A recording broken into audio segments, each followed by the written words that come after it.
दोस्तों, बीजेपी ने एक नारा दिया था, कांग्रेस मुक्त भारत। भारत कांग्रेस मुक्त तो नहीं हुआ, लेकिन सवाल उठने लगा है कि क्या बीजेपी मुक्त होने जा रहा है, क्योंकि ये भारतीय जनता पार्टी और खासकर मोदी शाह वाली बीजेपी की एक रणनीति थी।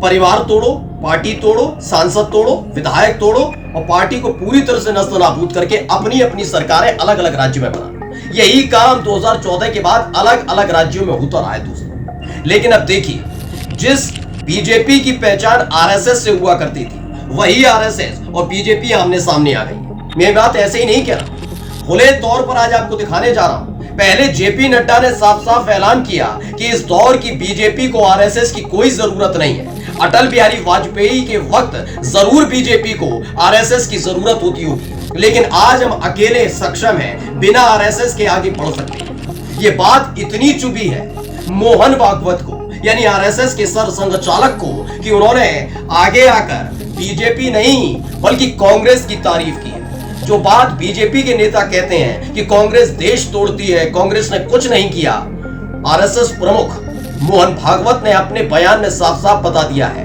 कि कांग्रेस सबसे सशक्त रही, उसने आजादी की लड़ाई लड़ी और खुलकर कांग्रेस की तारीफ की है, जिसने एक बार फिर से चर्चाओं का बाजार गर्म कर दिया है कि आरएसएस और बीजेपी आमने सामने आ गए। नमस्कार, मैं हूं प्रज्वल गौतम और आप देख रहे हैं हिंदुस्तान पोस्ट। ये तो हर कोई जानता है, बीजेपी मतलब आरएसएस, आरएसएस मतलब बीजेपी। लेकिन इस दौर में जब मोदी जी अपनी पार्टी से बड़े होने का दावा करें, उनके चेहरे चपाटे, अंधभक्त, गोदी मीडिया, गोदी एंकर, गोदी पत्रकार, यही नहीं, मोदी जी देश से बड़े होने का दावा करें, कभी कभी सनातन से बड़ा होने का दावा करें कि वो भगवान से भी बढ़कर हो चले हैं, तब ऐसे में उनकी जो मात्र संगठन है, जिसे आरएसएस कहा जाता है, राष्ट्रीय स्वयंसेवक संघ, उसके साथ तनातनी तो होगी। तनातनी की खबरें ये पहली दफा नहीं आई है, लेकिन इतने लेवल पर कभी न आरएसएस पहुंची न बीजेपी पहुंची।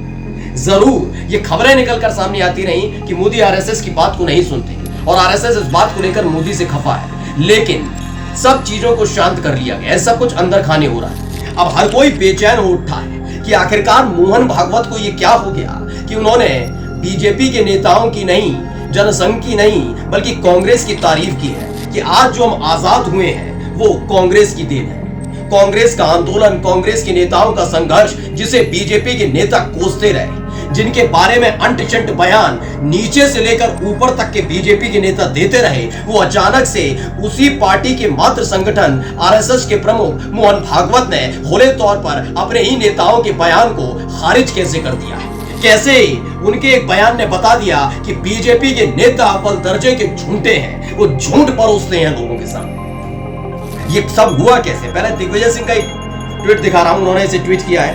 उन्होंने कहा, मोदी जी, नरेंद्र मोदी, अमित शाह जी, कृपया आरएसएस के सर संघचालक जी के कांग्रेस के बारे में विचार अवश्य सुन लें। कांग्रेस ने देश के लिए कुछ नहीं किया, कहना बंद करें। आपने सुना होगा, मोदी जी आए, शाह बाबू आ जाए, क्या कहते हैं? ये हमेशा कहते हैं कि कांग्रेस ने कुछ नहीं किया।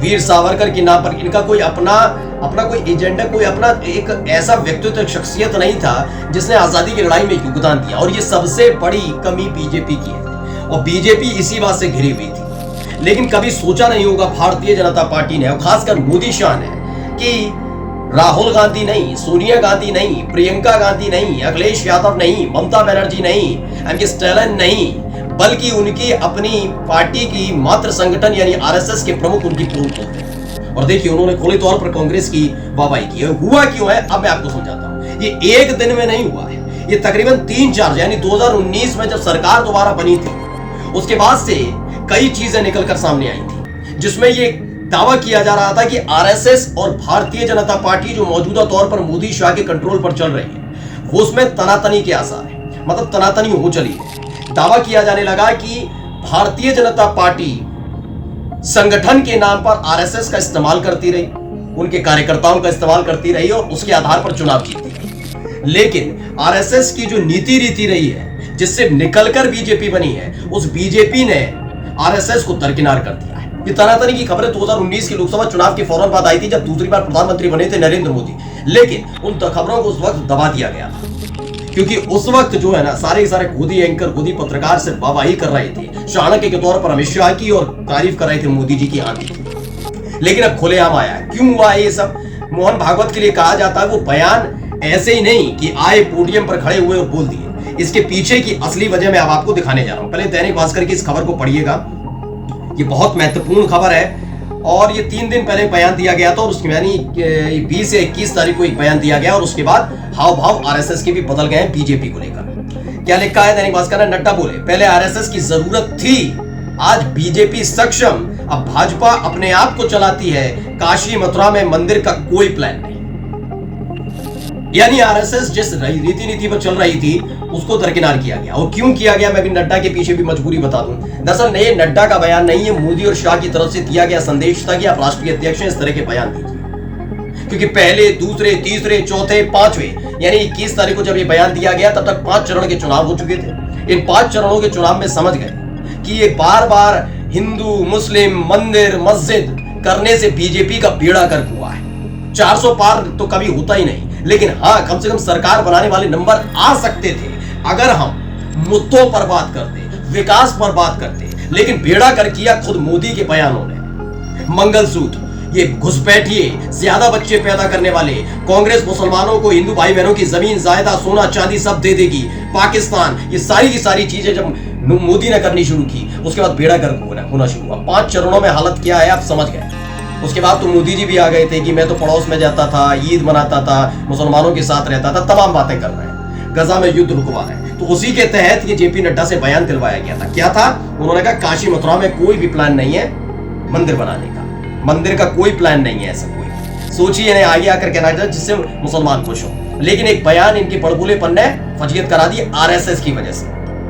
इन्होंने कहा कि भाजपा के राष्ट्रीय अध्यक्ष जेपी नड्डा ने कहा कि पहले भाजपा को राष्ट्रीय स्वयंसेवक संघ की जरूरत थी, लेकिन आज हम सक्षम हैं, आज पार्टी अपने आप को चला रही है। नड्डा ने यह भी साफ साफ किया कि काशी मथुरा में मंदिर बनाने का कोई प्लान नहीं है। सवाल किया था पूर्व प्रधानमंत्री अटल बिहारी वाजपेयी के समय और अब के बीच आरएसएस की स्थिति कैसे बदली है। शुरू में अक्षम होंगे, थोड़ा कम होंगे, तब आरएसएस की जरूरत पड़ती थी, आज हम बढ़ गए हैं और सक्षम हैं, तो बीजेपी अपने आप को चलाती है, यही अंतर है।